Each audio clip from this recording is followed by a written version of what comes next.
Hello friends, உங்கள் மலரக்கா. நான் இங்கே எங்கே வந்திருக்கேன் தெரியுமா? திருபுவனத்துக்கு வந்திருக்கேன். பாவிகள், கொலகார பாவிகள் கொண்டாங்கல்ல, அஜித்குமார் வீட்டுக்கு வந்திருக்கேன். அவங்க அம்மா, இது அவங்களுடைய பையன், இது அவங்களுடைய இந்த அம்மாவுடைய தம்பியா தூத்துக்குடியிலேருந்து நான் இங்கே வந்திருக்காங்க. இந்த அப்பாவி கேட்க யாருமே இல்லைன்னு பாவப்பட்டவங்க.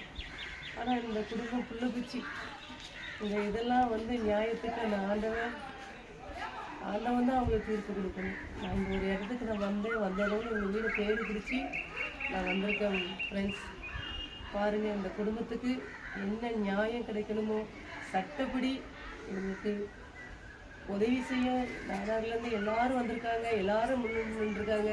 அய்யனாடார்லேருந்து, சிங்கு நாடார்லேருந்து, சீமான்லேருந்து, நாடார் அத்தனை கோயில்பட்டி சீனி நாடார் எல்லாருமே, நம்ம பண்ணையார், வெங்கடேஷ் பண்ணையார், ஸ்போர்ட்ஸ் பண்ணையார் எல்லாருமே நாடாரில் அவங்களுக்கு ஆதரவாக இருந்திருக்காங்க.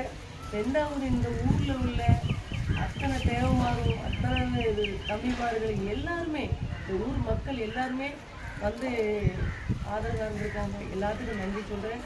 அதே போல் இந்த குடும்பத்துக்கு என்ன நீதி கிடைக்கணுமோ கண்டிப்பாக இந்த சட்டம் எங்களுக்கு நீதி கிடைக்கணும். இந்த அம்மாவும் தம்பியும் சொன்னாங்க, கண்டிப்பாக கிடைக்கணும்.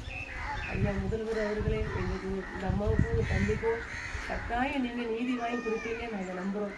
கட்டாயம் செய்யணும். இந்த ஏழை குடும்பத்துக்கு நீங்கள் பாதுகாவலரும் இருந்து நீங்கள் கண்டிப்பாக செய்யணும். நன்றி ஐயா.